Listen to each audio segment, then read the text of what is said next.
Ladies and gentlemen, please rise.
Thank you.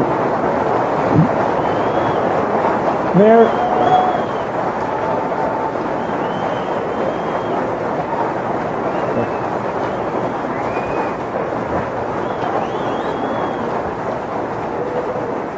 Mayor Giuliani, thank you for being here today.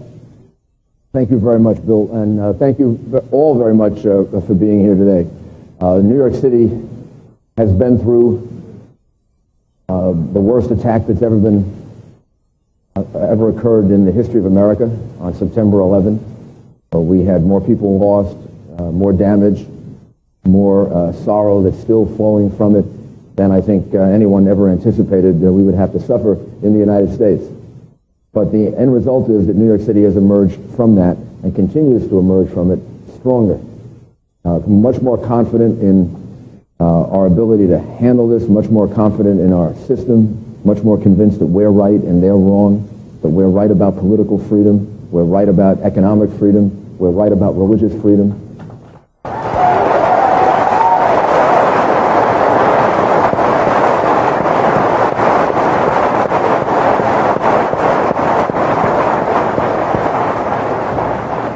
and that we should be very, very proud and very confident that the ideas for which we stand and the ideas for which we lost so many people are the right ones, and they will prevail. I want to thank Bill very much for doing this launch here in New York City. It shows a tremendous... Thank you.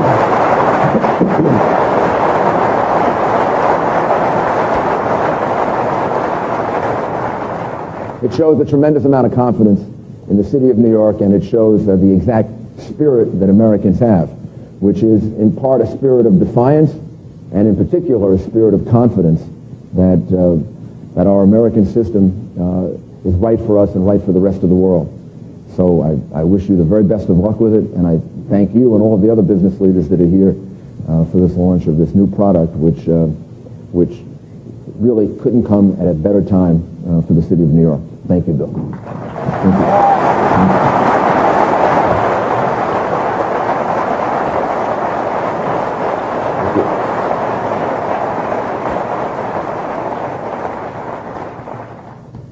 Microsoft salutes you and all of New York for your courage, determination, and resilience. You are truly an American hero.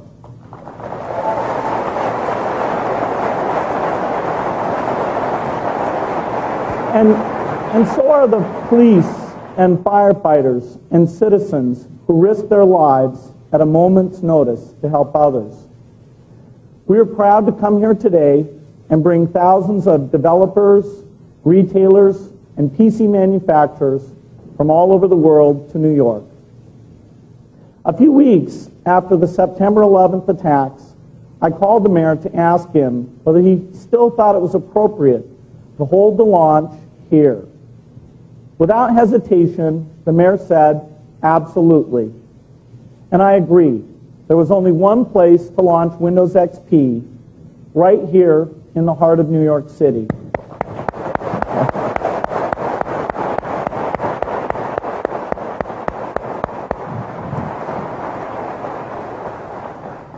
Yesterday, I visited Ground Zero.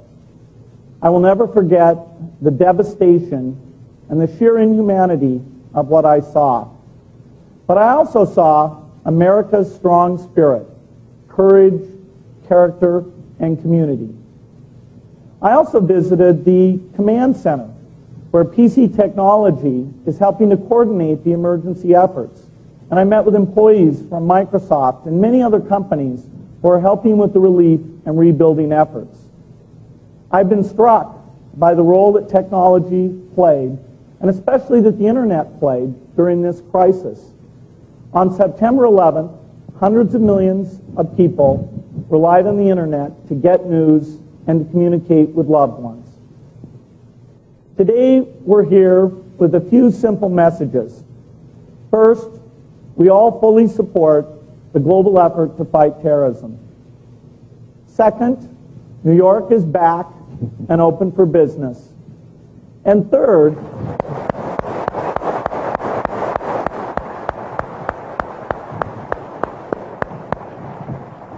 and finally, although our economy is going through tough times, the technology industry will keep making the investments and innovations that will re-energize our economy.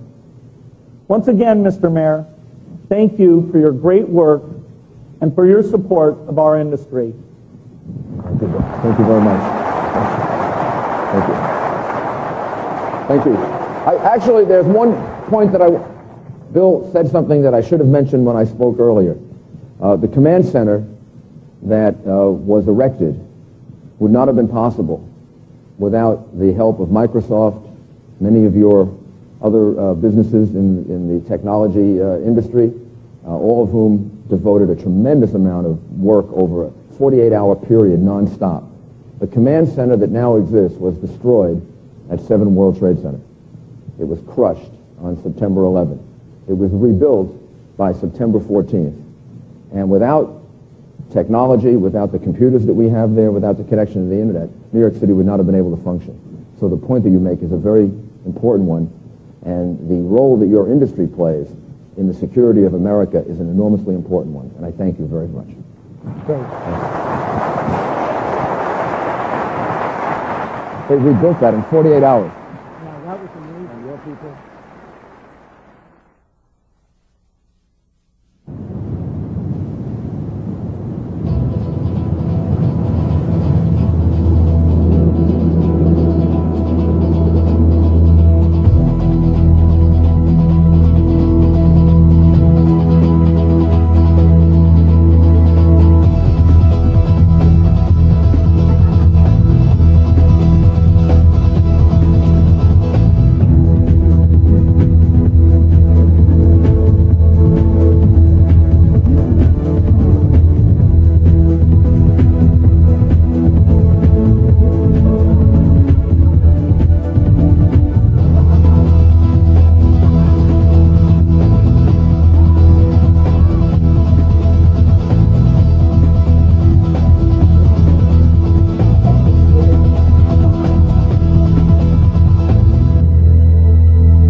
For 25 years, Microsoft has been working to take software and build the best possible tool that we can for our users. Today is a major milestone in that effort. Today we launch worldwide Windows XP. This is a version of Windows that will take the PC industry to new heights. We can improve the way people do their work. We can improve the way they get information and entertain themselves at home. Technology has always been about making the impossible possible. And with Windows XP, we hope to do just that. Open up new possibilities. After you see Windows XP, I hope you will say, yes, you can do that with your PC. Not in the future, but now. So the whole PC industry has come together around this launch. Windows XP is the most powerful, fastest, most reliable operating system we have ever done. We poured literally billions of dollars of development into this new product. That was based on the feedback we had from our users, based on a vision of new activities that the PC could enable. The new security is very important. The privacy control is important.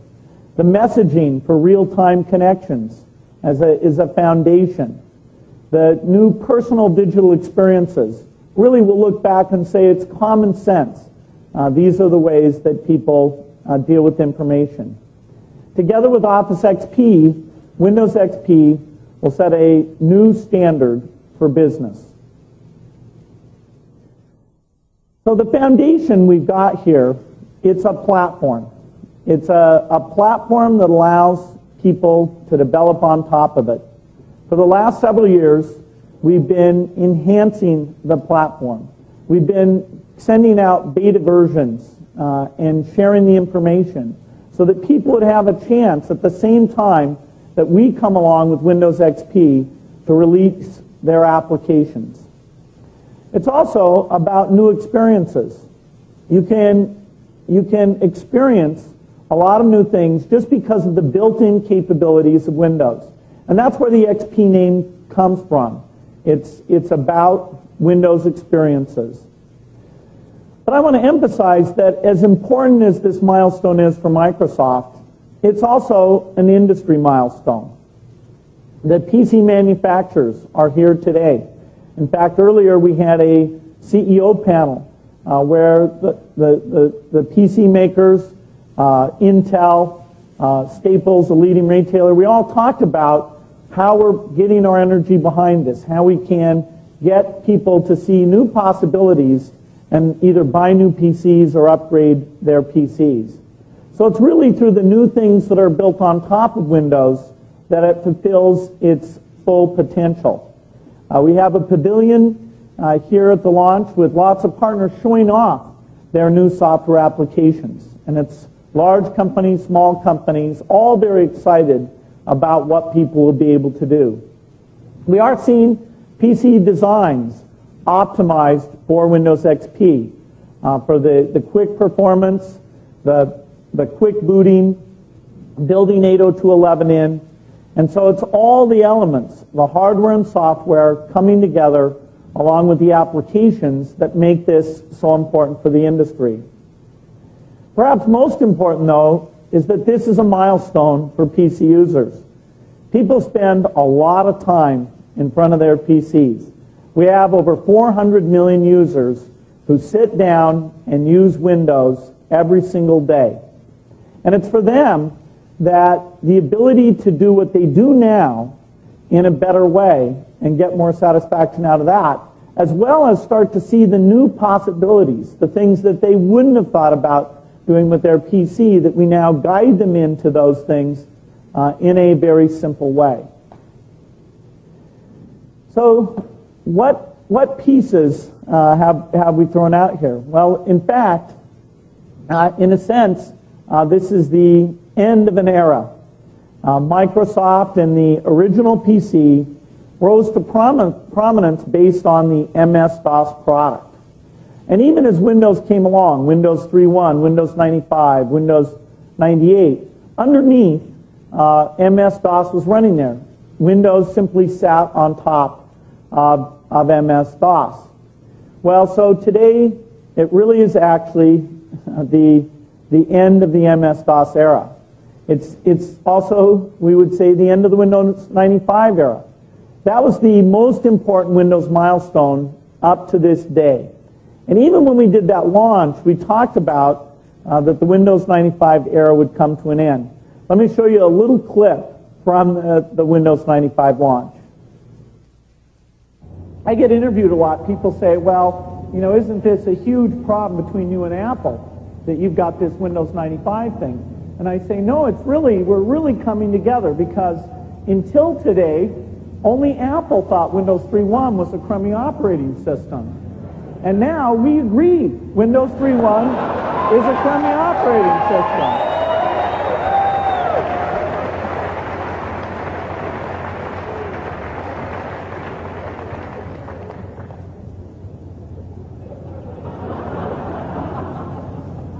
And someday we'll say that about Windows 95, I'm afraid. But give us 2 or 3 years before we can figure out why we're going to have to say that.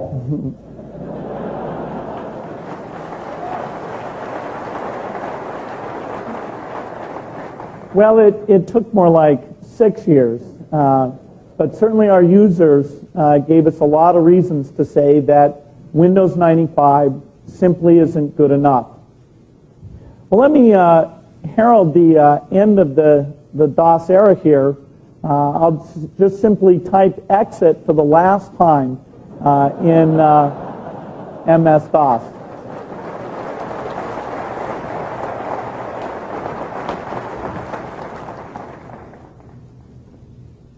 Excuse me, Bill? Yes, DOS? Bill, I brought you the PC. I helped make Windows, and I'm running over 400 million PCs today. You aren't going to do this, are you, Bill? Sorry, DOS.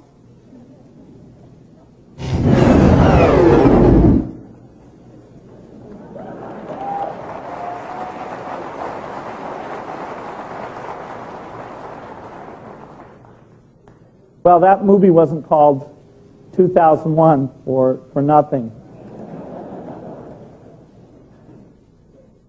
So, in many ways, this is a transition point. It's the end of too many PC crashes.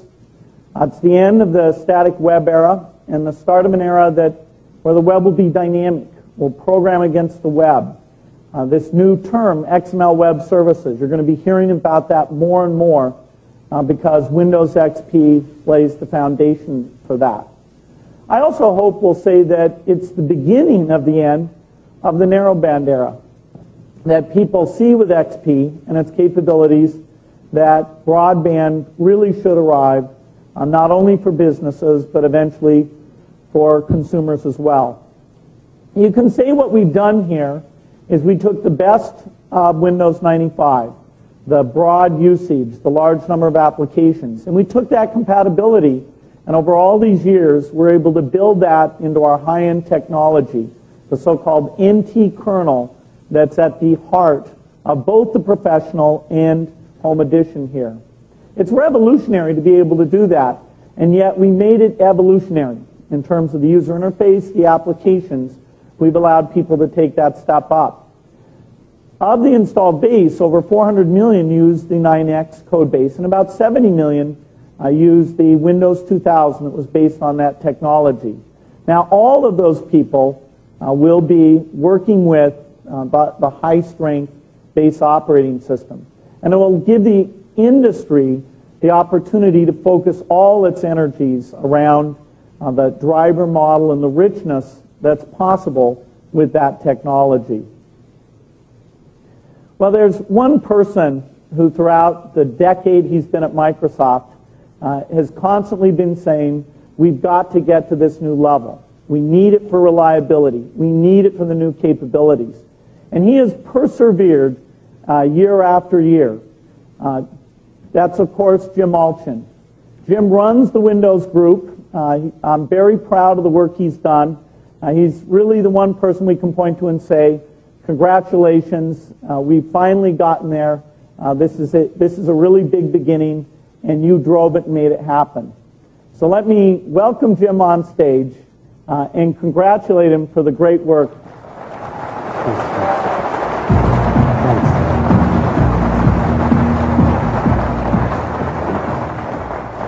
Well, you stuck to it, Jim, and now we're finally here. Yep, it was 12 years ago that you first talked to me about coming to Microsoft. And what did I say?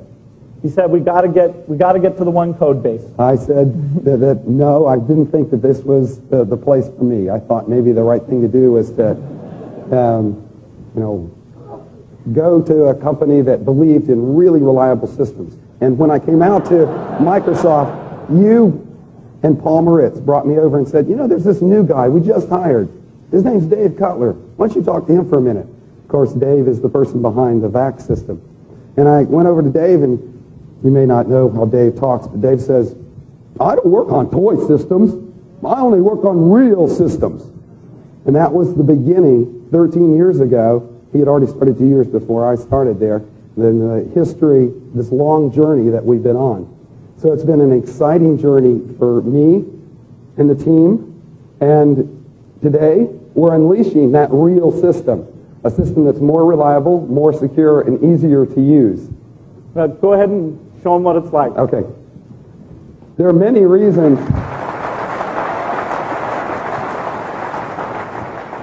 There are many reasons why Windows XP sets the new standard.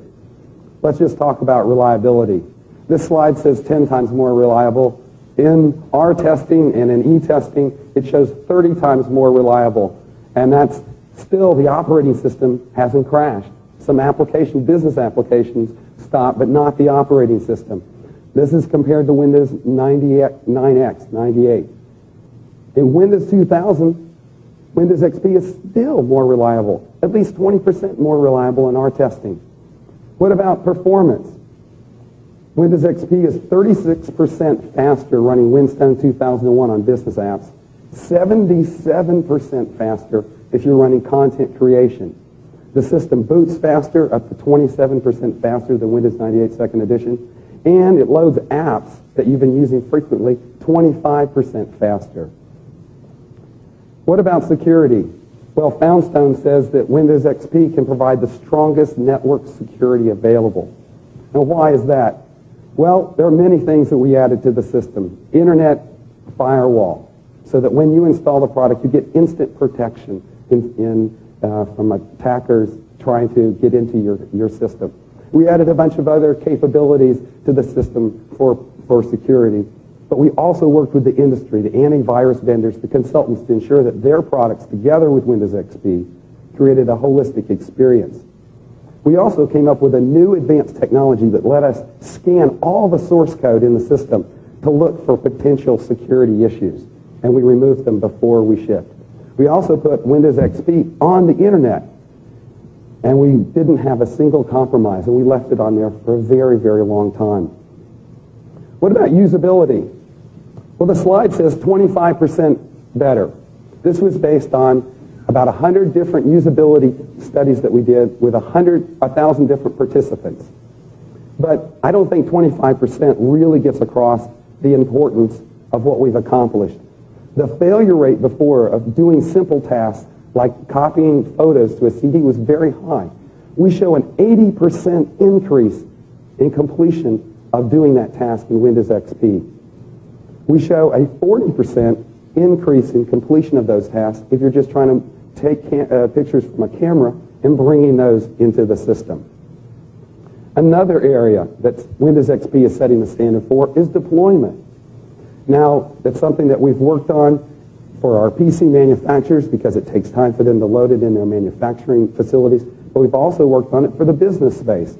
We have a ministry in British Columbia that's been able to load Windows XP and their applications and deploy them all within 40 minutes.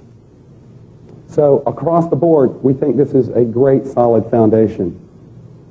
Now, Windows 2000 was targeted at the embedded, the enterprise space, high-end users, but it didn't cover the entire gambit. So we only gave users one area of the whole spectrum.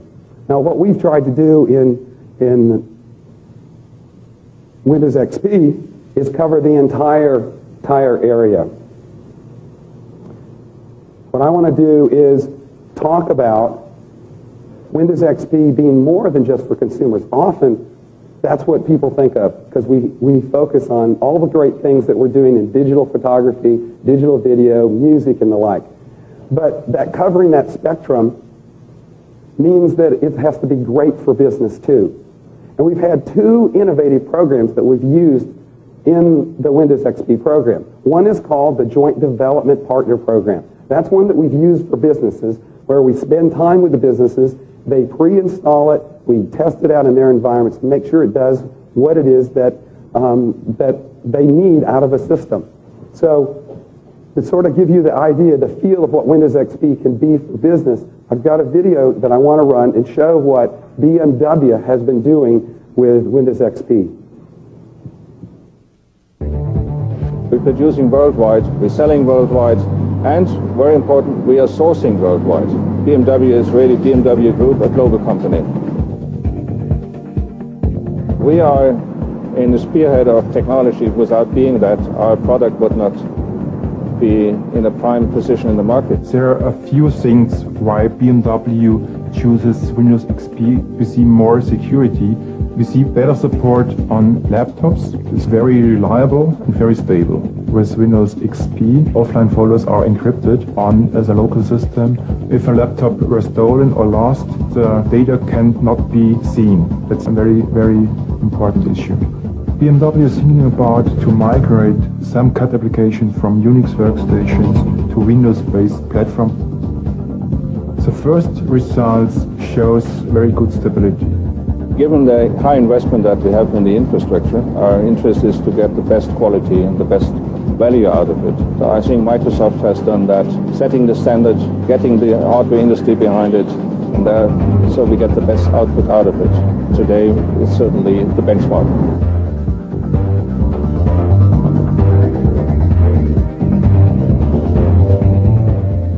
Here in the audience are representatives from BMW, Michael Ludacha and Michael Schmidt. I'd like them to stand. Thank you. Thank you. Thank you. Thank you. We had another program which is quite innovative. Instead of just bringing people to Microsoft for usability studies in our labs, we decided to get out of our offices and go to people's homes. So we had a program called Real People, Real Data, where we went to people's homes, understood what they were trying to do, and then tested out our products directly with them. We, in some cases, basically lived with them. We have one of those families here, the Matson's family from Chicago, Beth, Fred, and their son Jeff, and I'd like them to stand as well.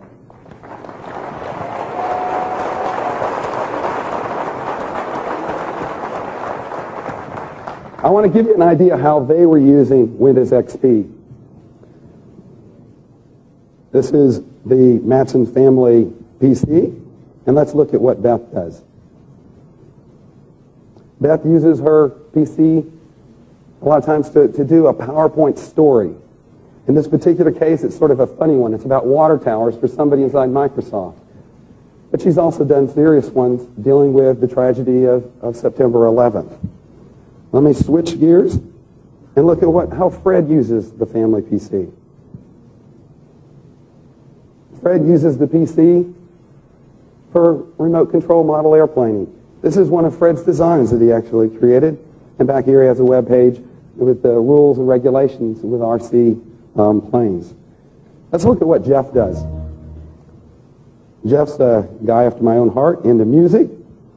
And what Jeff likes to do is, using an application that can build grooves and tie them together, the Sonic Foundry's Acid, he can create music, and once he's totally satisfied with it, he can pump it out to Windows Media format and deploy it in the media system that he has skinned in a very unique way here. So this is an example of how we've gone the gamut from the very high-end 64-bit level system with Windows XP down to what a family in Chicago and how they can use a PC. I want to personally thank all the people that are in the audience today and all the people that are listening for the beta testing and all the feedback. You helped develop this product, and I really, really appreciate it. Thank you.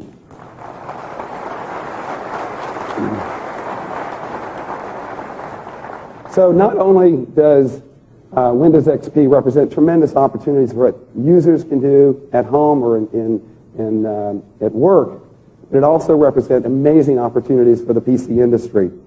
Since June...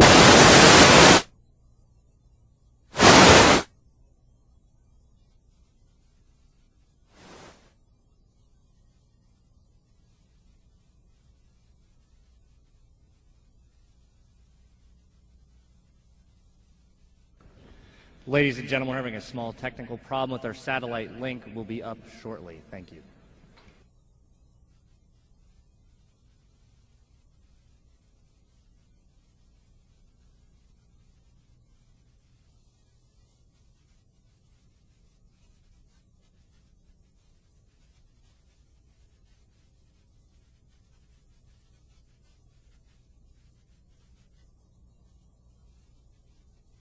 Number two was compatibility, but we did a really, really amazing job. On the CD, we have 12,000 devices, which I think is phenomenal.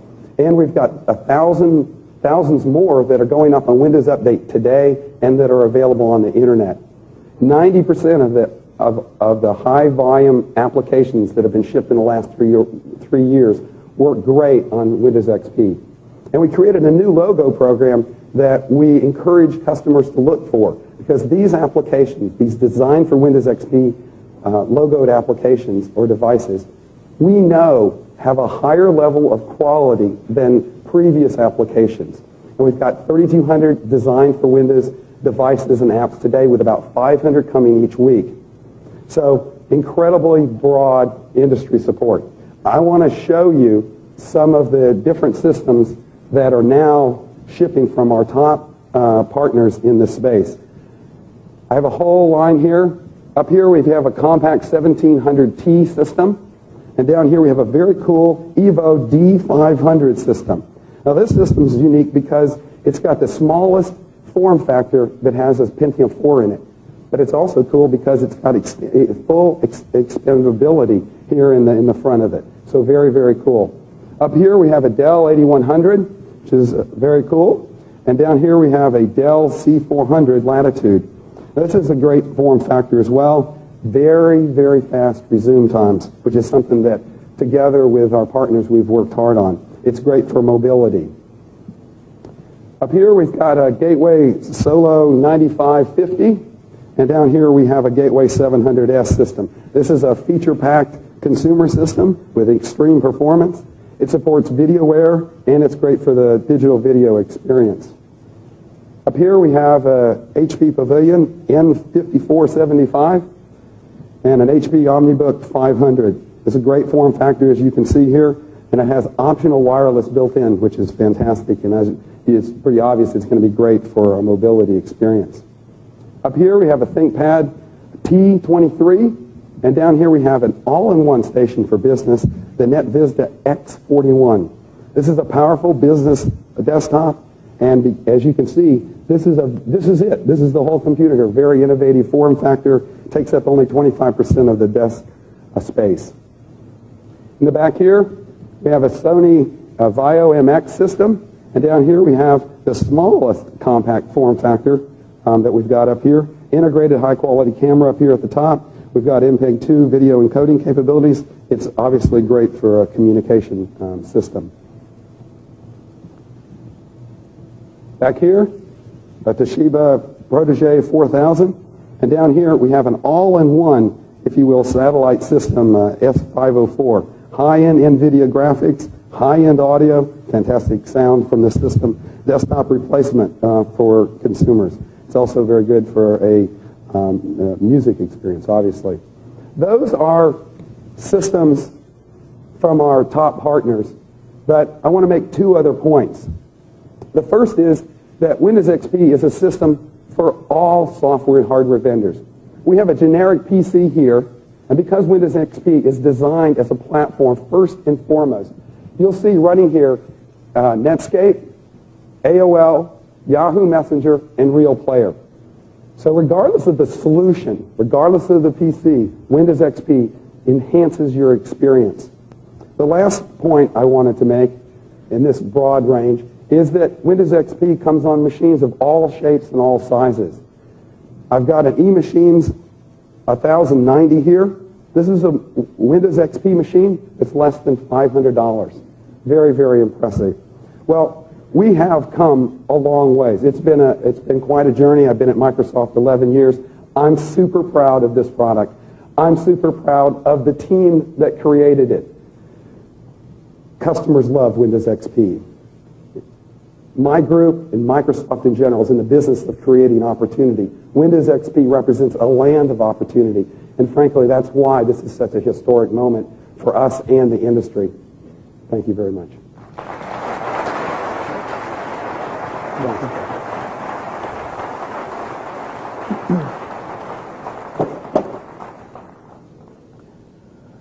Well, the team worked very hard on this product. I remember last spring sitting down with them and saying, are you guys going to have this ready for this Christmas season? We really need it for this Christmas season, but we don't want to do it unless it's ready to go. And so they put in some really long hours, real dedication to it.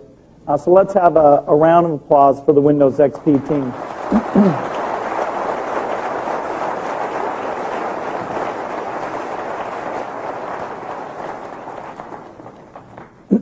A critical aspect of this product is what we call continuous improvement.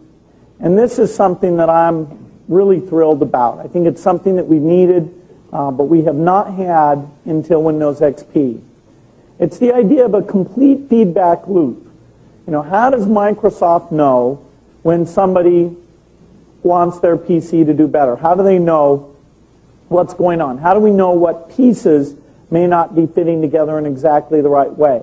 Well, built into Windows XP is a reporting capability.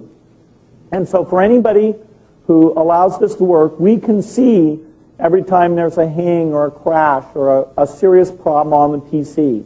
And so we have this very comprehensive database that shows us all those things that are going on.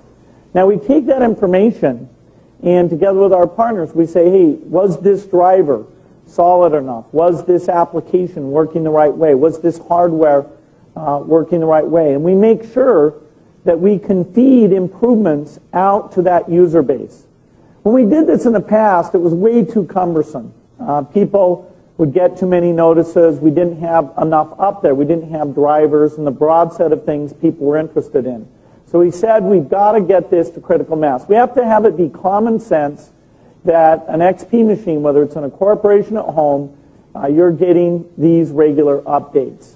And so the feature is built in to make that very, very simple. So we won't have to wait for the major releases that come every 2 or 3 years in order to see improvements. Simply by having a machine that connects out to the internet, you'll be able to get this continuous improvement. And this is really a key answer to the question of how can we have such an open environment where anybody can develop applications and drivers and hardware, and there's nothing that holds back people who want to do those new things. There's no approval process they go through, and yet be sure that the leading companies make absolutely sure that the quality of that experience is such that people aren't concerned, that they're willing to add a new peripheral or a new application, knowing their system will keep running and working for them exactly the way it should. When I talk about partners, we have a lot of partners, but our most critical partner, without a doubt, is Intel. With Intel, we work to make sure that the power of their processors and our software solutions is really enabling new capabilities. We're both companies that believe in a very high volume approach, getting great price performance out into the marketplace. It's exciting that at the same time we're coming out with this new major Windows release, Intel has a very important chip that's now going mainstream. So let me invite Craig Barrett, CEO of Intel, out to share his perspective on the XP launch. Welcome. Thank you. So, first of all, let me congratulate you, Microsoft, and Jim Olchin on a great accomplishment, the whole Windows XP. The technology behind it, the launch, everything is great. I want to tell you, just as a start, I've almost got 3 generations of stuff behind this. My grandkids just bought a new PC, Intel inside, surprisingly enough. XP, I've got XP Professional on my desktop, and our IT organization is standardizing on XP Professional for Intel across the board going forward. And as you said, I really think the combination of the Pentium 4 processor and XP and the fact that they're really optimized to show off each other's real strength brings a lot of excitement into the marketplace going forward. And we're just proud to be up here on the stage with you and proud to have our teams working closely together. And in fact, I think in my history of the Intel-Microsoft relationship, this is probably the closest cooperation, best cooperation we've ever had. So we're excited about the result, excited about going forward. Now, one of the things that I'm not sure that the audience realizes is really how much technology goes behind this. And I was sitting in my hotel room last night trying to add up how many man-years of effort we put behind designing the Pentium 4 and the manufacturing process technology and getting ready to go. And I come up somewhere between probably 7,000 and 10,000 man-years. And I suspect you've got an equivalent amount of effort behind XP. Almost exactly the same. It's, you know, the things that we're building collectively, I think, are the most complex, sophisticated things that man has ever built. And I get terribly excited looking at the microstructure of our microprocessors. I suspect you get excited looking about those bits and bytes of stuff in the code. But you bet. But, you know, that's for us techie nerds to get excited about. By the way, I got to ask you, how old were you in the Windows 95 launch video? Let's see. I was 38. Wow. I've aged. You've matured. Absolutely. But, you know, we get excited about the technology, but I think the real excitement is what it brings to the end user. And I think you and the team have done a very good job demonstrating to the audience that if you're a consumer and it's the rich audio, digital video, entertainment, rich communication, imaging, animation, all of that good stuff, plus better reliability. And then in the business space, it's everything from multiprocessor or multitasking capability and security, the short messaging system with the video conferencing little window. I love that aspect of it. There's games, and I know none of you play games ever at work, but it is really, if you take a Pentium 4 and XP in games, and the animation is truly amazing. So I want everybody to recognize not so much all the detailed technology behind it, but the great user experience that it brings forward. And I think that's really the accomplishment that Microsoft is presenting to the world today. So let me offer Intel's congratulations. Looking forward to continue to work with you guys. Great accomplishment. Thank you. Thanks for your support.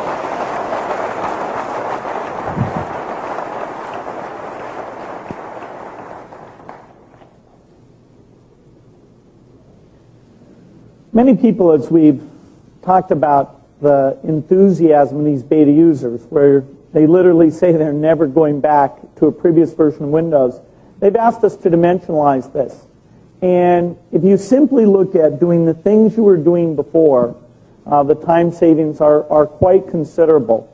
Always on capability, the quick coming out of standby capability, the reduction in crashes, just the basic speed that we have in everything that goes on with the operating system, and the fact that things are more accessible.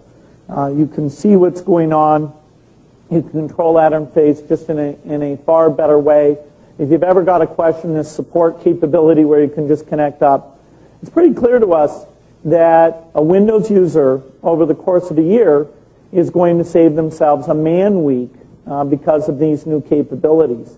And that's simply taking the things they're doing now and being able to do those in a better way. So reasonably dramatic.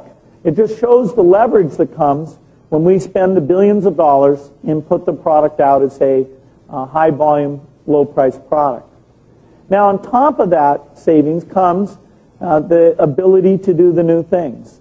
And I wanted to make it clear what some of those categories of new things are. You're going to see a lot today about real-time communications.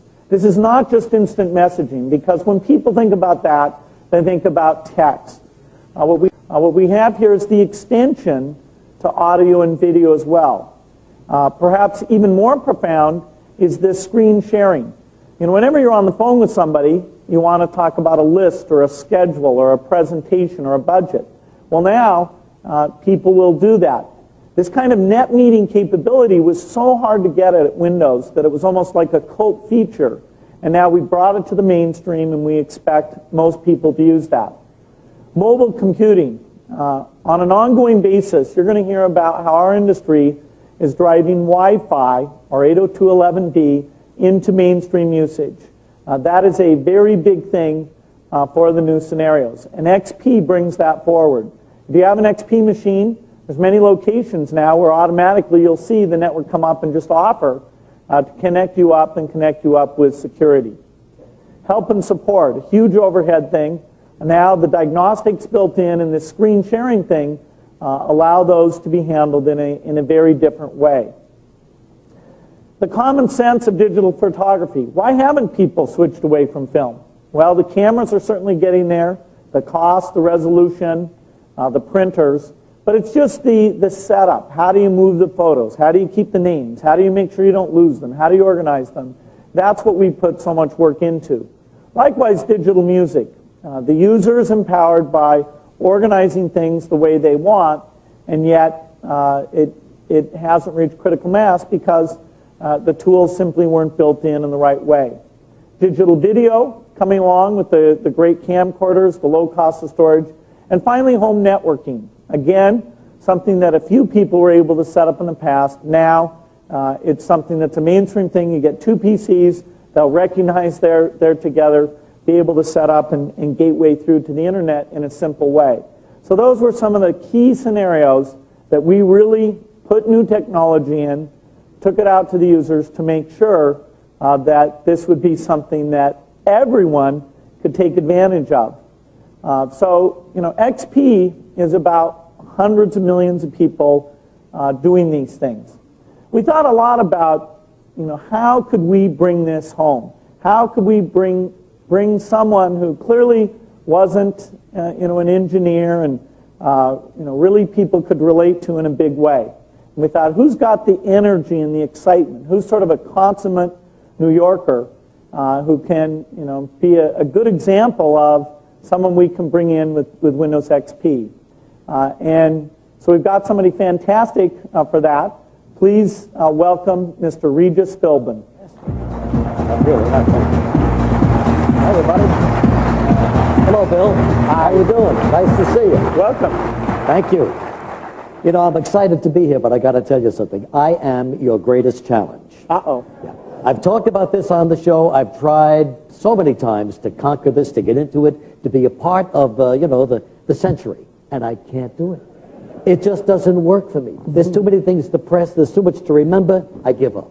Well, That's why we need you here. We've got to prove that Windows XP is for everyone. Well, I see it all around me. My staff, my family, everybody can do it. Can't do it.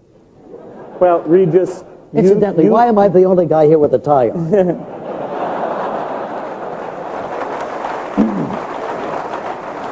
Regis, you can do it. I'll answer any questions that you have. I've got a lot of questions, But, you know, I'd feel more familiar with these questions if I was in more familiar surroundings. So would you step into my office right over here, Bill Gates? Yeah, here it goes. Yes, Bill Gates. Who wants to be a millionaire? Bill Gates does. There we go.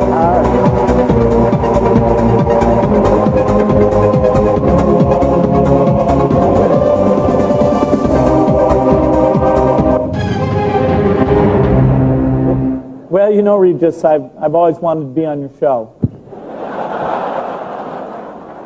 Yeah, if anybody needs $1 million, it's you. But,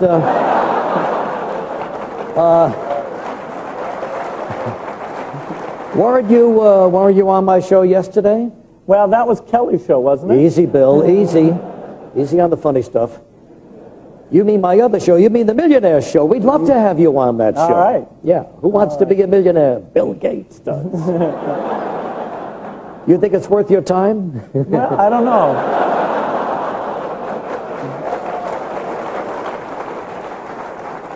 It'd be fun. Yeah, I think it'll be fun.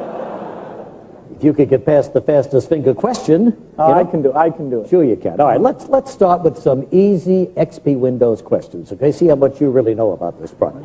Here we go. First question coming up.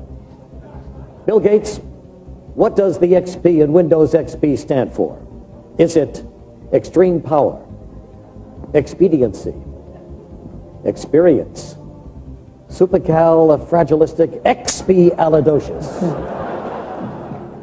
Well, it's a pretty easy one. I think I'll go with C. Experience. You say experience, final answer? Final answer. All right. And you're right, Bill Gates, you just won $100. Experience, the right answer. All right, we'll get another question up here. Which of these is not a Windows XP experience? Would it be digital music, mobility, digital photography, new millionaire game that replaces solitaire? Well, we may have missed an opportunity, but I think it's D. You're right again, Bill Gates. How about that? $200. Very good. All right, we'll get into a tough question. Here it comes. Windows XP allows you to use your computer to play videos, music, and view pictures, call and see friends in real time, connect to your work from anywhere, get the best of the digital world even if you're not an expert. Well, that's an interesting one. I'd say it's actually all of the above. All of the above. Final answer. That's it. Got it, Bill Gates. It really happened for you. Yes, you win. But let me ask you something, Bill. Can it really do all these things? Well, it really does. And, you know, we're going to make it so even a guy like you can do every one of those things. You know, I'm kind of a bright guy, but okay? There's just something about it that baffles me. Well, we've got Joe Belfiore here, and he's going to come out and show you how you do it with Windows XP. Okay. Actually, while Joe's out here, I'm going to go out into Times Square. You're going to go to Times Square? Yeah, I'm just going to go out there and look around. Don't worry, I'll be checking back in with you to make sure Joe's taking care of you. Bill Gates loose in Times Square. All right. It's going to be okay. Bill, I brought a jacket for you here from folks in the team. We thought you'd need that out there in Times Square. New Windows XP jacket. Now, Bill needs. It's 84 degrees out there. I'll be a real hit. Okay, good luck, you Bill, guys. thanks very much. Good luck out there. Nice to see you, Bill. All right. There's a lot of great people out there, you know. I hope he's going to be all right. I trust he knows his way around Times Square, Joe. You know, there's shell games, there's naked cowboys, there's hot dog vendors with XP windows on the umbrellas. There's all kinds of things out there. But there aren't many chief architect software engineers are. Yeah, you're right, Regis, but I'll tell you what, I think Bill's going to be okay. Okay. So we'll check in and make sure he does fine. All right. So why don't we walk over here and get started, and I'll start showing Okay, you good. Windows XP. Do any of these guys own a tie? That's all I want to know. Can't believe it. So Is this the latest model? this is a Dell Latitude C600 laptop. Okay. And the first thing we're going to talk about, we're going to go through some of the experiences. The first one we're going to talk about is mobility and how Windows XP can really let you take your computing experiences with you. Windows XP is the engine inside this computer, right? This computer comes with Windows XP. Okay. And well, the first thing, actually, I saw on your show, you had Bill on your show, and you Yes. mentioned that sometimes you've had some trouble actually just turning computers on. Exactly. All you need is an on and off button, and I'll be able to follow it. Well, fortunately, this laptop actually has one right there, and we thought it would be a great way to start out with Regis by letting him turn the PC on. He could start learning, and all of you could see just how fast Windows XP is. So go Doesn't ahead. say on, it's got a little symbol, but that's the button, right? Yep, there you go. Here Give you it go. a push. And that's it? It's on? That's it. And there's It's Windows on, XP. okay. All right. Great. Good beginning. We're off to a good start so far here. You're doing great. So Windows XP does make turning the PC on a lot quicker, and there's a lot of other things we've done to make mobility work great. But one of the things that I want to focus on, since we don't have time to go through all the features, is wireless networking. So with wireless networking, you can buy a laptop, and Dell and other PC manufacturers make laptops that have it built in. Right. But lots of people have laptops like this that don't have wireless networking built in. So what you can do is you can buy little wireless networking cards like this one. This is an Orinoco wireless networking card from Agear. What we're going to do, Regis, I'm going to actually have you install wireless networking support on this laptop. This makes this computer usable without any wires. Exactly. You'll be able to get on the internet, do your email, do all that stuff. We thought, you know, with Regis being new to all this, it would be great to start him out with something as easy as installing hardware. And every computer has that little slot? All laptops have that little slot, so you can buy stuff like this from lots of companies. All right. And we're going to go through all the steps to install, configure, and connect to a wireless network. So go ahead and give the card a push. There. And just watch on the screen here as Windows XP recognizes that you just inserted some hardware, and it's doing all the hard work of figuring out how to install the software required, find the wireless network, and get you connected. All right. So little balloons are popping up Little here? balloons are popping up. It's thinking, and there we go. Is installed, ready to use. Good. And that's it. And that's it. The All right, hardware is fine. installed and ready to use. But I still see wires here. Well, these wires are actually wires that we're using to power the laptop and to get the picture up on the screen to get some audio out. Oh, okay. Okay, so we've now got our wireless network installed here, and you can see there's a balloon that says there's wireless networks right here in the theater. Who would have guessed? A wireless network in the theater. So it has to be in a place where there are wireless network connections. You got it, exactly. And so what we can do is we can just click on the balloon here to see the wireless networks. And in fact, we've set up more than one wireless network here in the theater, so out there in the partner area, people can do wireless. Up here on stage, you and I can do wireless. Okay. And I'm just going to click OK or hit Enter to connect to What this did you hit? wireless network. What did you hit? I hit the Enter key, but I could have So also far, clicked 3 the- moves. I hit this, I push this, and I hit enter. You got it. That's it. Piece of cake. And right up there on the screen, it says, we are now connected to the Backstage network, and our connection is excellent. So this PC right now is actually connected. And to show that to you, I'm going to go over here to the Start button. Start button is the one place that you click on to find all your programs and anything you want to do. I'm going to open the Internet using Internet Explorer right here, and we'll actually have a web browser. We'll be connected to the network. And what we're looking at is a web page that we have on a server backstage. And we could browse around on the internet and do anything we wanted. Okay. So the second thing that's really cool about wireless networks is that they're very fast. And to show you just how quick they are, I'm going to click on this music link and download a song and have it play over the PC. Music files are kind of big, and it shows how fast a wireless network is. So we click, and there's the music. Wow, that was quick.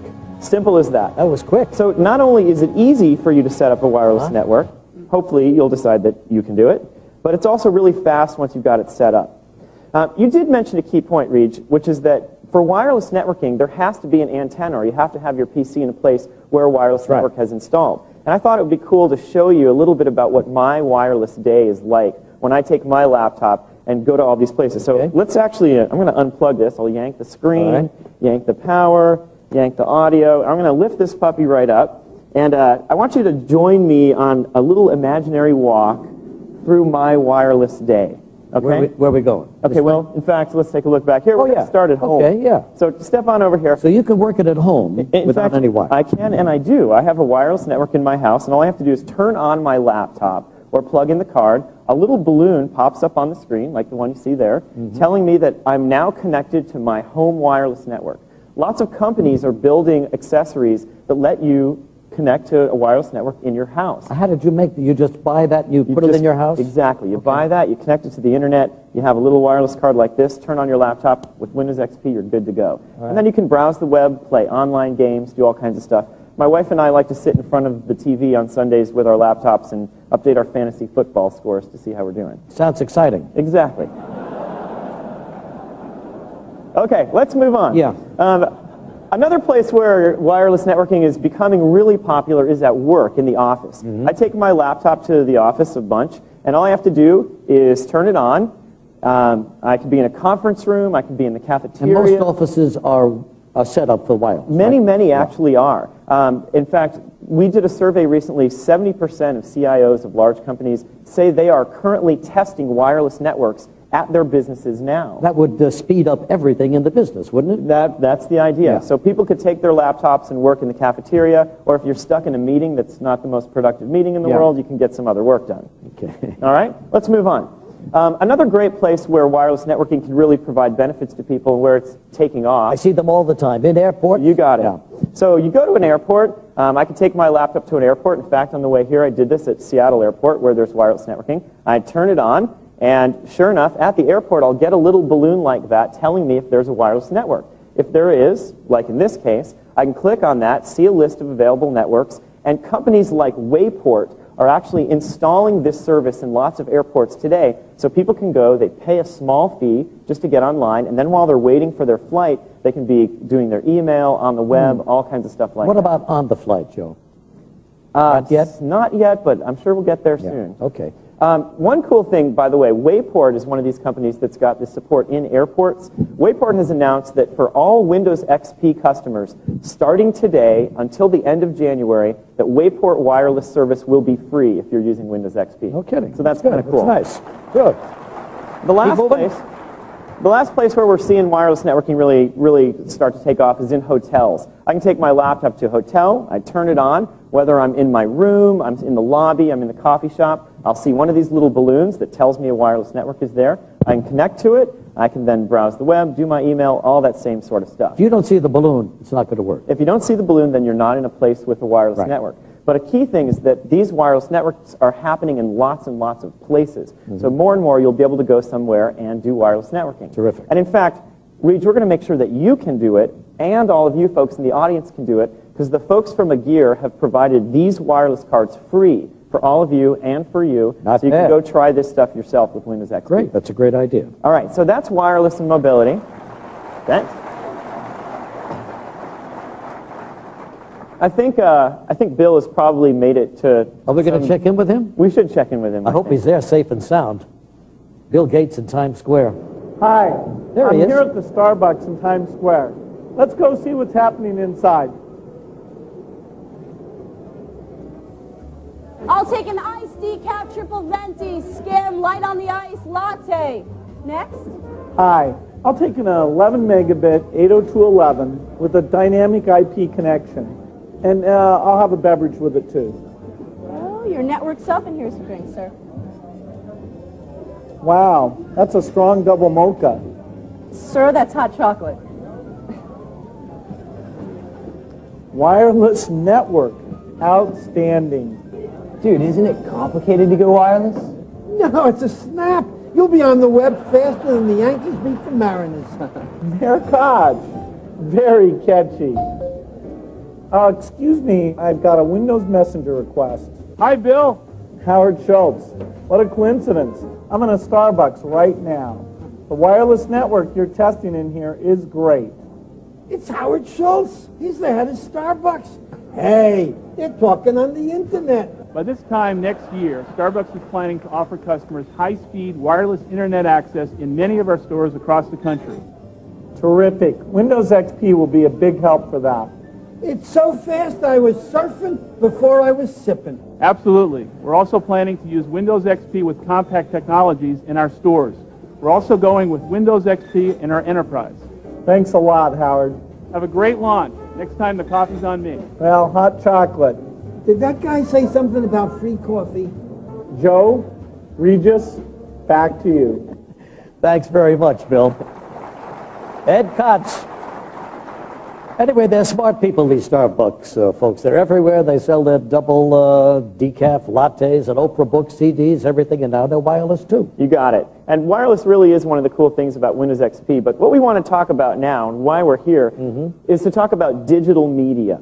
Yeah, what exactly is that? Well, digital media is the idea that you could take pictures or music or videos or all kinds of content, stuff like this, the way it is today, and put it on your PC and then be able to deal with it easily and do lots of great stuff with it. You can condense all of these CDs on your PC. Not only all of these CDs, but all of these pictures. I have a box like this at my house, tons of pictures. Everybody's got these, and these videotapes. I've been trying to record all your shows, actually. Yeah, sure. Maybe you and your wife could have a ball on Monday night, too. Yeah. All right, now where do we go? Okay, so let's go over here. Let's go over here. Come on, step right up here, and we'll take a look at photos. So what we have, this is a HP Pavilion PC, and see that box of pictures there? That's got about 2,000 pictures. Right. We have all of those pictures on this PC. How'd they get there? Well, it's actually pretty easy with Windows XP. For one thing, you could use a digital camera to take them. You connect it with a wire. Windows XP recognizes it and copies the pictures to your PC.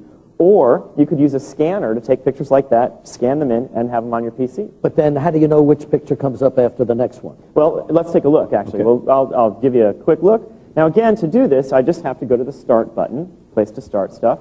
And one of the things on here is My Pictures. That's the My Pictures folder where all of these pictures have been stored. And you can see I have tons and tons of them, and they're categorized in little folders. Every time I take my digital camera and plug it in, I type in a name, and they all go together. So if I want to expand one or enlarge it, okay, I can do that? Let's try it. We have a folder full of pictures here that were taken for a photo event that Hewlett-Packard did, where they gave digital cameras to a bunch of folks from age of 6 to 64 who weren't experts with them, and they went around the city and took pictures. Central Park. You got it. So I can flip through these pictures using Windows XP's film strip view, and I can see them right here on the screen. And there's actually lots and lots of great stuff I can do with them once I have them. Can I print these pictures out? Well, thanks for the segue, actually. In fact, you can. If you look right over here... If you look right over here on the picture tasks, there's lots of things that we make it easy for you to do with pictures, like view them as a slideshow, or you asked about printing. I can click print this picture and print it on my own printer, or I can order prints online, and a company like Kodak or Shutterfly will provide the service for me to actually get those prints in the mail. Order it online and it comes to you. And it comes to you. In fact, I want to show you an example. We have here one of the things that digital photography has finally caught up with film photography in is the quality of the photos. There's a Sony camera out there that's a 5-megapixel camera. And with that Sony camera, you can take pictures and blow them up to this size, and they actually still look great. It's fine enough definition that you probably would be willing to hang it on the wall. Absolutely. If you knew who this person was. You can get it that big, too. You can, exactly. In fact, this was printed by someone from the development team, and I'm sure that's their kit. But you need this. All the pictures are on that computer, and then you can print, order prints, and so on. But in fact, that's not all you can do. As I'm showing you these tasks here, one of the other things that a lot of people want to do is share their pictures with other folks. Yes. So I have family who live in Florida. If I want to share pictures, I can email them. So here's a picture, and if I want to email this, I just click on email. Now, actually, people can do a lot of this stuff today. But it comes out a little grainy. I've seen some of them. It can come out strange. It could be a picture that's really big. And in fact, that's what I wanted to show here. This picture is 2.25 megabytes. And that's actually pretty big. It wouldn't even fit on a floppy disk, just that one picture. And that's how the quality is so high. If I were to send that to my sister who has a modem, it would really take her a very long time to download it. It wouldn't be very considerate of me to do that. But what Windows XP does, so that you don't have to know all this, if you were to use the PC, for example, and click email this file, Windows XP will detect that the picture is really big and automatically offer to make it smaller for you. And then you just click OK, and then you'll get your email message. You type in the name of the person you want to send it to, and off goes the email. And it shows up on On their computer. It'll show up on their computer. And you see right here, this picture is now really small, only 63K. It's Yeah. a very small size, but when I open it up, it still looks really nice. So the person on the other end can see the picture. It's fabulous. So there's lots of ways you can share pictures. You can send email. One of the things that I also did was I burned a bunch of pictures on this CD. Windows XP supports the ability to write CDs. So actually the truth is you can fit that many pictures on a CD. And then they play the CD and they see all the pictures on their Play computer. the CD, you got it. Or I could store it away in case I wanted to make sure I didn't ever lose them. There's lots of great stuff I can do. It's terrific, Joe. All right, you get the idea. Okay. Let's move on and talk about music. Over here we have a Sony Vaio MX. This is a Sony PC that comes with Windows XP, and I want to show you some of the cool stuff that you can do with music.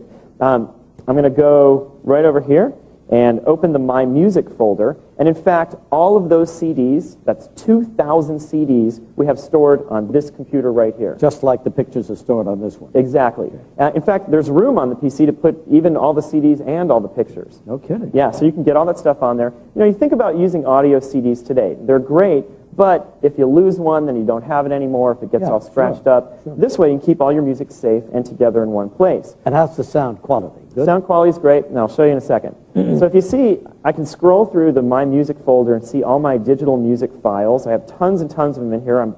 I've just scrolled along. I'm barely through the B's.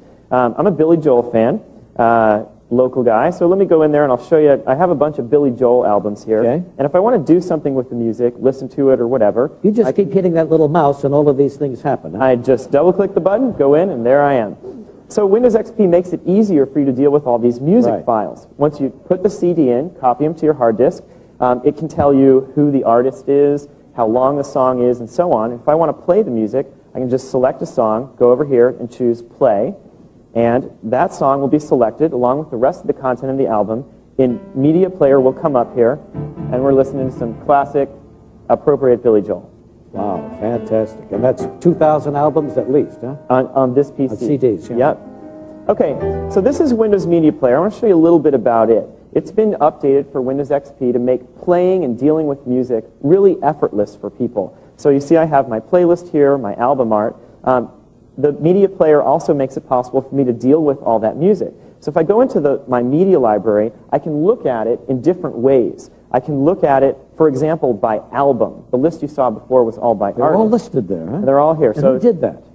You know, we pay these folks a bunch of money to stick the CDs in, get all the music on here, and we're ready for the demo. Okay, good. But you might imagine if you have your own music collection, you'll take one CD, stick it in, listen to it, it'll be copied to the hard disk. Later, you'll stick another CD, listen to it, and it all happens pretty automatically. Now, I have all that music in there. I can look at it by artist, by album, and I can create playlists, which are my own sort of customized set of music that all go together. And you'll rearrange it? I can arrange it in whatever order I want, have as many songs as I want. Fantastic. And you got to remember, the cool thing here is that once you have this digital media on your PC, one of the great things is that you can do a bunch of stuff with it. Yeah. Okay? So for example, I created this audio CD, Joe's Road Trip Classics, which are a bunch of songs that I like to listen to when I'm driving on the road. And I can also take the music with me by putting it on a portable digital music player. So right here we have a whole bunch of examples of portable digital music players being made by lots of companies to provide Windows XP users with music wherever they want to go. All of these music players work with Windows XP today. So once you have the music, you can do lots of great stuff with it. And how? What do you think? I think it's great. And you've got every artist ever? Well, we have a lot. There's 2,000 in here right now. Fabulous. In fact, one of the things that some people say when I show this is that I go into this list and it's a little on the long side. You know, if I have to find a particular album in there, you got to scroll through all this. And if I let you use it for a while, you might find that kind of inconvenient. Yeah. And in fact, I heard on your show that you mentioned to Bill that you'd like to be able to talk to computers. That's the answer. That's the final answer. Just talk to the thing, you know, and let it do the work. Forget the mouse, forget pressing buttons, talk to it. Okay, well, we're going to try to stay focused on that for a second. I want to show you a feature. We're going to try to deliver on that promise. With Plus for Windows XP, Microsoft Plus for Windows XP, what Plus does is it extends the digital media experience, makes your PC more fun to use. So what I'm going to do here, I'm going to open Plus and show you one of the things that we've done to start making that a reality. Like I said, Plus has a bunch of stuff, but what I'm going to do is I'm going to start the voice command for Windows Media Player. And what that does is it enables me to actually talk to the computer and ask for my music. So watch this. Media player, play artist Lenny Kravitz. I think I spoke too soon. It wasn't quite ready, so I'll try it again. Media player, play artist Lenny Kravitz. This better work. I don't hear Lenny. I don't hear Lenny yet either. We'll try it one more Lenny. time. Maybe Lenny's not in there. Sometimes we have trouble with the mics being hooked up here. Right, Joe, sure. See, this is exactly what I'm talking about. Here's a professional. Lenny Kravitz, please. Nothing. Give it another shot. I think it has to be a little quieter in here for me to do that. Okay. Okay. Media player, play artist Lenny Kravitz. All right. You got him. Uh-huh. That's it. Now you're showing me something, Joe. Thank you. Yeah, now I like it. Yeah, we thought this is it's a cool and useful feature. Can you narrow it down, Joe, to the song you want to hear by Lenny? Or you can ask for genre, song. There's a lot. Out of those 2,000 CDs, out of the million songs on them, you can narrow it down to. Yeah. That's fabulous. In fact, we have a little surprise for you, Reg. What do you got? Watch this. Media player, play artist Regis Philbin. Oh, I like him. Big hit, this album. Oh, I love that song.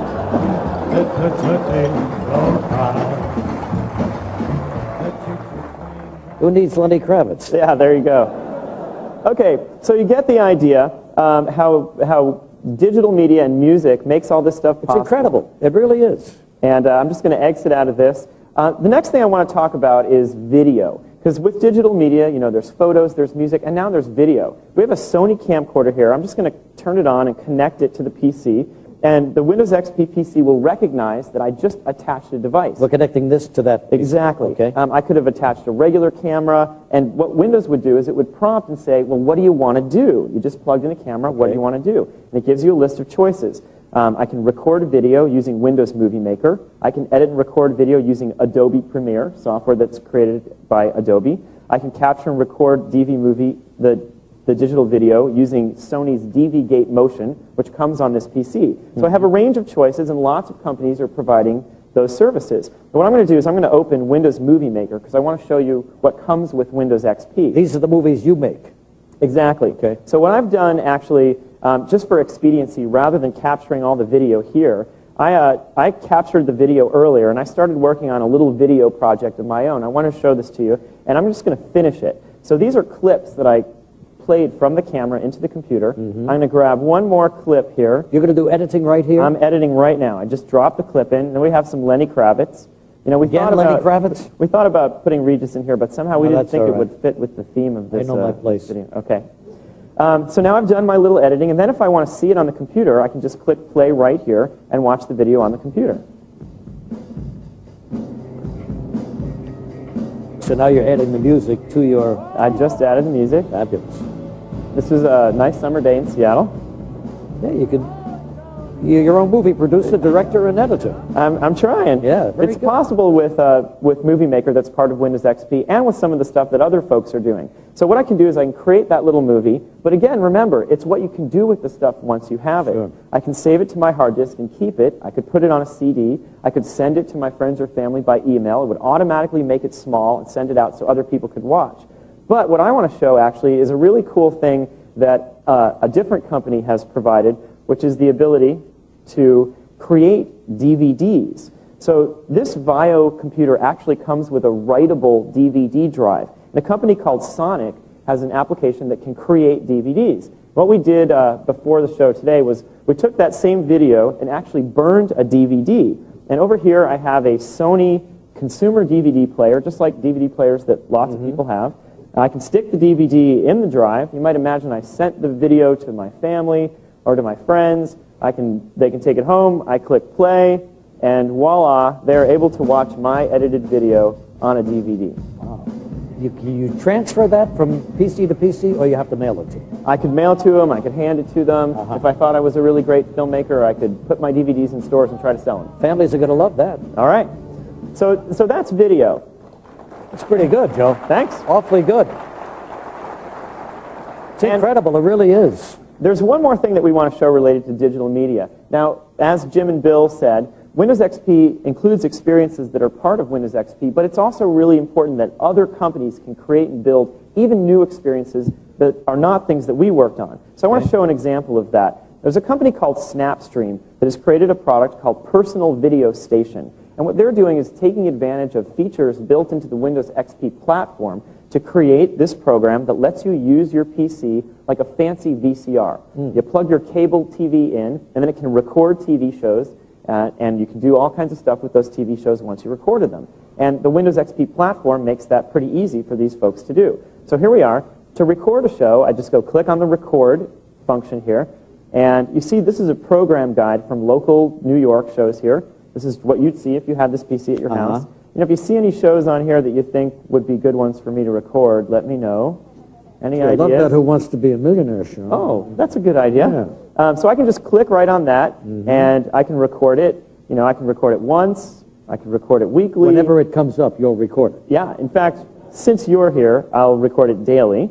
I just click on that, and the application shows me that it's now added to my scheduled recording lists. So now the PC is going to automatically record the show whenever it finds it. Okay? Is it one show per PC? You can store lots of shows on the PC. And in fact, I'm going to go over here to the watch function, and this is how I watch TV shows. All of these TV shows have been recorded. So if I want to watch your show, let's see how you did that day.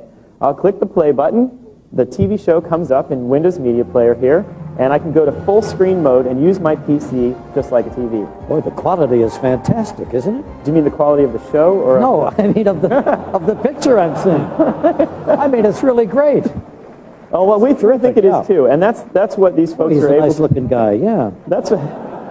That's what these folks are able to do with the Windows Media technologies that are part of Windows XP. And only on XP Windows can you get all this. You can do some of this stuff with other PCs, but Windows XP pulls these experiences together in a way that makes it really easy for people to use and adds new features and functionality to people writing applications. Now, I want to show you one more thing in digital media. Whoa, yikes. You go down, Joe, we're dead, you know. Come on around here. Like I've been saying, one of the great things about digital media is what you can do with the content once you have it. So we have a compact pocket PC right here. This is an ordinary pocket PC people can buy today. And what you can do with Windows XP and the Snapstream software is actually take those TV shows and move them onto your pocket PC or your laptop so you could take them with you. If you want to put your kids in the car and give them something to watch, or if you want to have something with you on the plane. How many can you take on that? It depends how much memory you have. But you can buy little cards that extend the memory and keep a bunch of shows on there. So if I want to watch your show, when I'm on the plane, I just click the link, and right there, I got TV it's everywhere in the palm of my hand. Okay. I tell you, you boggle the mind. I just hope I can remember all this when I get home. I'm sure I will. What's next? Okay, well, that is the digital video. Incidentally, where's the big boy? Music. Where is he? You know, I think he's out there in Times Square. Still in Times Square? Hope he's all right. Well, we should probably check in and see what's up with him now. So, Bill, are you there? Bill? We're here at the Virgin Store in Times Square. Let's go see what's happening.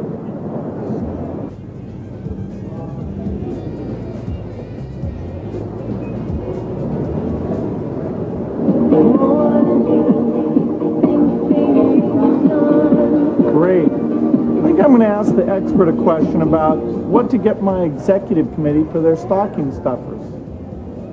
Hey, Bill, I know some people say you put the square in Times Square, but if you're looking for a rockin' holiday season, try any of these. Hey, thanks.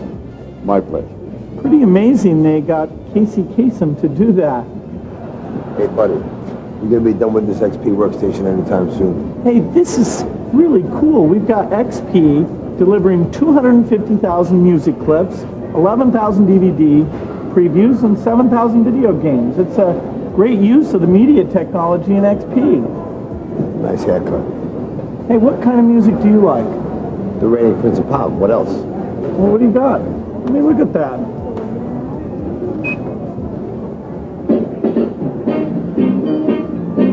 Hey, the classics never go out of style.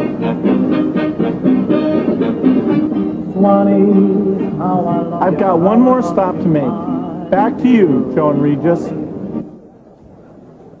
Well, those guys have great taste in music, don't they? Actually, it was the guy with the tattoos who wanted to hear me again. So, This is a little video machine here, the video thing I'm hearing about, where you could talk to someone and see them at the same time. You got They it. can see you. You got it. Can real people do this too? Yep, and you're going to do it now. Okay. Okay, so what we have here is a compact Evo laptop, and we're going to talk about real-time communications and how Windows XP lets you communicate with people in real time. Okay. So this is an inexpensive webcam, and this is Windows Messenger. And I'm just going to get you started here. We created an account for you. This is your account. And we put some buddies in there. These are the people that you might want to communicate with frequently. And in fact... I see. Go ahead. Yeah, there you go. Bill is one of them, and he's online right now. Good. So I'm going to double-click on Bill. And here we have a conversation window. We can have a conversation with Bill. Now, there's lots of different ways that you can communicate. In fact, you see, Bill just typed, "Hey, Regis." So if you want to communicate with him by typing... Yeah, but I can't type. Okay, I got this. How about this? Hi, Bill. There you go. Isn't it easy to just make a phone call? Well, you know, in fact, since you're a guy who's... There you go. Since you're a guy who's really more into talking... I want to talk. Well, let's just do that. Yeah. So rather than messing with this typing thing, if it's not what you're comfortable with, then all we have to do is move the mouse over here and click Start Talking. And what we've done is just like a phone call. We've asked Bill if he wants to talk to us, so imagine his phone is ringing, and on his end, all he has to do is click Accept to accept the call. And he's got one of these set up wherever he is. He's got a microphone where he is. So in fact, he accepted, so you should be able to talk to him now. Try it. Hello, Bill. Bill? Hi, Bill. How you doing? I'm doing great out here. Everybody loves me. Oh, you're out on Times Square, but I can't see him. Where is he? Well, good question. So if you want to do that, just why don't you move the mouse up there and click Start Camera. Down, yeah, right. Start camera right up there? a little bit. Yeah. Right there. Okay, now here's where I usually get... Right there. You got it. And so now you've asked Bill... Hang on, Bill. I'm getting you on... Regis, can you see me? Not yet. He'll be popping in here. Hello, Bill. Is he going to come on soon? Well, he might be having trouble with his camera. See what I mean? Every damn time I do this, these guys have spent millions of dollars putting this together. I just screwed up the whole presentation. It doesn't work for me. It's not you. I'm sure it's the fact that we have this extensive staging here. What we're going to do... Maybe Bill's doing something wrong. You ever look at it that way? It could be. I'm going to try stopping the camera and starting again. Okay. He's out there literally on the street. It's like letting Kravitz all over again. It's possible that his camera is not plugged in or not quite working right. Tell me when to press the mouse. No, he should be getting his request there. Let's see if his camera comes in. Little picture. Oh, that's me. That's you? Okay, well, unfortunately, it looks like Bill's camera is not working. Do you understand? I understand. Do you understand what the problems are here? I understand. So, what happened? Oh, actually, good news. What did he say? Bill's assistant is out there with a backup machine. I'll talk camera. to anybody. So let's try that. Get Mayor Koch back. We don't care. We're going to go here and do Start Camera. And now we're asking Bill's assistant to do this, and hopefully this camera... There we go. Does Bill's assistant have a name? Working a little better. Oh, there's Bill. There's Bill. Bill. Yeah, Bill, how are you? I see you. Yeah, we finally got to work in here. You look terrific. Hey, it's great out here. Yeah, who is the guy with all the tattoos? I really don't know him too well. I ran into him in the store there. He's a big fan of yours. Do you still have a wallet on you? You bet. Okay. All right. I'll be back soon. All right, good, Bill. Hurry back. All right, let's move on. Now, that's real-time communications, but what I really want to turn this do off? now, we can just leave it. Okay. I want to come over here to this machine and talk to you a little bit about how other folks can create solutions using this Windows Messenger technology. All right. So it's not just what we put in, the video, the voice, being able to share applications, but it's what other people can do too. So here I have Windows Messenger. Imagine this is my work machine. In fact, this version of Windows Messenger is updated. And everyone who has Windows XP today can get an updated version of Windows Messenger. It's that kind of thing Bill was talking about where we continually improve Windows XP. So here's my Messenger account. I have a bunch of contacts. Now, the first thing that I want to talk about is using communications to make existing scenarios better. The folks from McAfee are experts at protecting your PC against viruses, and they've done a version of their application specific to Windows XP, and one of the things that they have done is taken advantage of this communications technology to be able to notify people when an important virus event is happening. So they can actually send out an alert, and it'll pop up on your screen just like that to tell you if you need to be aware about a particular virus. Okay. So that's one example. Another example, Verizon, actually the largest phone company in the U.S., they're doing work with Windows Messenger to make using your phone actually work a little bit better through the power of the PC. So here I've gone to a Verizon tab in Messenger, and I can see whether I have any voicemail. I can see whether there's caller ID for me. And one cool thing that they can do is they can tell you if you're getting a phone call at a place you're not. So if I'm at work and my phone rings at home, they can notify me with a pop-up telling me that I've just received a call at home. And in fact, I could even transfer the call from home to work or check my voicemail, and the PC makes it easy for people to find those kinds of features. Okay?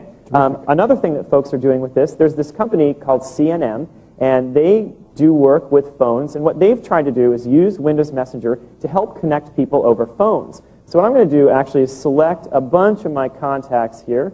I won't select quite all of them. I'm going to add them to the CNM application, and I can do lots of stuff with these people. But what I'm going to do actually is start a conference call. I'm going to use my PC to start a conference call. And right now, the CNM network is setting up a conference call. It just takes it a minute, and then it's going to dial all these people's phones. In fact, all of them? It's going to dial all these phones and put them together in a conference call. And sometimes the cell network takes a little while. In fact, there are the phones, and we have a phone here for you because we put you on the conference call. And out there in the audience, we have some folks who have cell phones that we've invited into this conference call. You can go ahead and answer that. I don't know how. How do I do you that? Just, the green button answers the phone. And there. Hello? And you're on the conference call. We're not going to spend time in the conference call. You get the idea. If I wanted I want to be a part of the conference. If I wanted to have this conference call, and if someone was being a pain and I wanted to boot them out, I could select them. You see here in the app. And I could mute them. Yeah. No offense. I didn't mean to, I wasn't talking about you necessarily. I can chat with people while I'm having the conference call. So this really makes communication easier. And the nice thing about it is if you use Windows Messenger and you have a bunch of buddies, they're already ready and available for you to set up conference calls and do lots of other things with. So you guys have joined everything. Every year you get a little closer to joining everything together. We're trying to get all these devices and applications to work together in a way that people can get things done and allow all these other companies to create great new services and features for their customers. The last thing we have to show, this is an application from FYE. FYE is a large retailer in the U.S. They sell music and video, and they've created an application for Windows XP that pulls together media and communications to create a community around people buying music and videos. So I want you to imagine that I recently visited an FYE store. And if I have one of these little FYE frequent buyer cards, they'll scan it in when I buy a CD. So imagine I just bought this Everclear CD at a store. And then when I log onto my PC, I can go to their application, click on, right here it says these are albums that I recently bought. I can click on this album and literally from any PC, click on listen to the music and be able to listen to my music wherever I am. So FYE is working with the record companies to make this kind of music, being able to distribute music to wherever you are on a PC, a reality today. That's one of the things that it'll do. It'll let you get your music anywhere. Another thing that it does is it creates a community around your friends and your family, the people who are your buddies. So you see right here in the FYE program, I have my buddies. I can see which ones are online. I can send them an instant message. I could conference with them and see it right here. But the other thing that I can do is I can tell which of my buddies have what albums. So in this example, my sister, Nancy, actually owns this album. And in fact, I heard it at her house, and that's what made me decide to go out and buy it. And if I want, I can share the list of music that I've bought from FYE and have my buddies share that with me. So here it's telling me that my friend Chris Dangler has shared his music collection. So what I can do is go over here, load up Chris's collection, which means the list of music that he's purchased, and I can try bring it to your computer? Well, I can look at the music that he's bought and see whether that gives me ideas for music that I might want to buy myself. So I can see here, you know, Chris is into Sting, Everclear, so that might give me an idea of what to buy. And finally, maybe I'll remember that Chris's birthday is coming up. I can see his wish list, navigate to something like the Shrek video, and if I want to preview it, I can just click on that, click Show Trailer, and the FYE servers will download the content in a secure way so that I could view a trailer for a video right on my PC. You know, it just boggles the mind. It really does. So that gives you an example of how the platform capabilities allow other companies to create lots of great solutions and deliver them to people from media to communications and so on. So that's about it. So we should wrap up. And actually, I expect Bill will be back here somewhere. Where do you think he is? I think he's probably on his way back to the theater. Are you feeling like this is all going to work? Yeah, here's Bill Gates, everybody. Look, he came back safe and sound. Yeah, it's great out there. So Regis, how did you like Windows XP? Well, I got to tell you, I learned a lot. And you know what I learned most of all? That on Sunday night, he and his wife like to sit on the couch and play No, I learned a bunch of stuff here, Bill, but it really knocks you out. I guess the people who are more familiar with it are really impressed, and I am too, but I must tell you, there's a lot to learn, but it's easier this time to learn it. You made it a lot easier, and that's the key for me, simplicity. All right, well, you've done a great job with the product launch. I wanted you to have, as a chief product launcher, one of these jackets. Oh, how nice. All right, fine. Look at this. I'm proud to be a part of it. Thank you, Joe, for everything. Thanks for your help. Thanks, Bill. Thanks, Joe. Good work. Good luck. Thanks. Look what I got, Joe. Well, during the demonstrations, I hope you got a sense of the breadth of partners that we're working with. In every one of those, you had many companies with new software, new services. Many of those are partners that we've had for many years. Many of them, like Verizon, FYE, Nikon, are people that are new partners to Microsoft. And when you build a platform like this, you've got to reach out. We've been doing that before the launch of the product. We're going to keep doing that because that's going to be very key to the success that comes together here. So more partners than easily fit on one slide, but a lot that goes into that. At Microsoft, of course, we are building some key products that show off Windows XP. Office XP, perhaps the most important one of those, was built assuming Windows XP would come along, and it shows it off quite well. We'll also have a new release of our online client, MSN version 7, with rich photo connections, rich communication connections, and a national broadband offering that is shipping at the same time as Windows XP, and of course was designed to take full advantage of it. So all these things on top of Windows really just extend the experience. Well, where are we in terms of momentum? Well, in business, we've got a lot of major businesses that have moved even faster than we expected to get out there with deployments. Wells Fargo, Citigroup, BMW, Reed Elsevier, Anil, Commonwealth Bank. Worldwide, people are seeing the reliability having a quick payback for them, and so they're fitting it in to their upgrade cycle. That continuous improvement is very important to them. From consumers, we have the most pre-orders ever on this, 100,000. So those are huge numbers, actually more than twice what we have with Windows 95.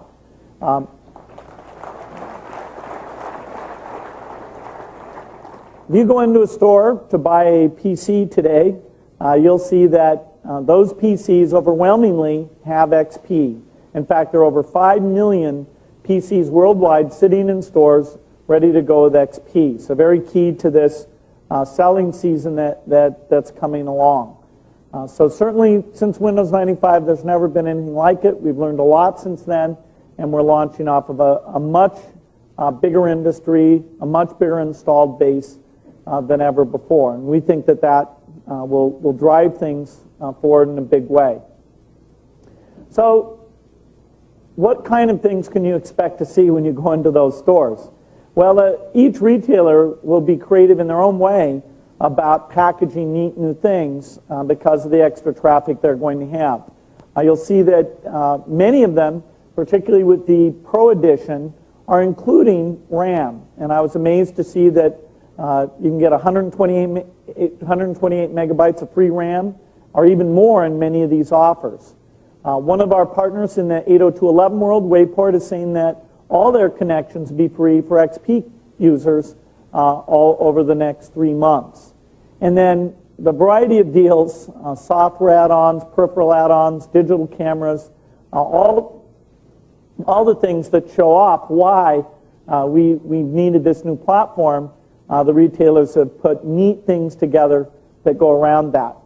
The consumer version is a $99 upgrade, and that's traditionally what we've done. The professional version is a $199 upgrade. Again, the same as we've done in the past, despite the incredible new capabilities that we've got here. So we want to make it easy to move up to this new level, and the retailers are helping us to do that. So there's a lot of progress that starts with Windows XP.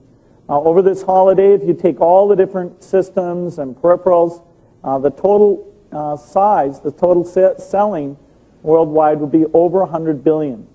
The product fits into the need to re-energize sales, fits into the need to have this overall ecosystem tackle the new scenarios, whether it's cameras or DVD, all the different things you've seen, and it's an opportunity to drive communications things up to a whole new level.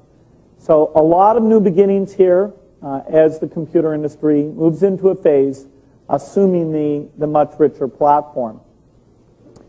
As part of the launch here today, we are not only celebrating the product, but we're celebrating what's gone on in the spirit of New York City, the resilience of this city. And so as part of the launch, we have a free Sting concert that's taking place today. It's a free concert for everybody to go and be a part of that. And I understand Sting is already here and warming up. Let's look and see if looks like he's almost ready. Good morning, everybody. It's Sting here. I trust everything's going well at the launch. The band and I are preparing ourselves for the show at 1 o'clock, so please come over and have a great time. See you later.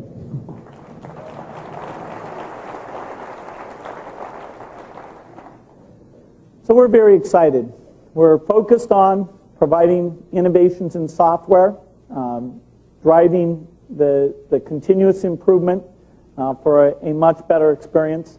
And there's a lot going on here that speaks to this decade and what's going to happen in this decade. We can kind of sum it up in terms of saying, yes, you can. Neat new things, better ways of working together, driving the industry to help with productivity throughout all sectors of the economy. So it was wonderful to have you here today. We've had a lot of fun with this launch. It's fantastic, and please come celebrate with us at Bryant Park. Thank you.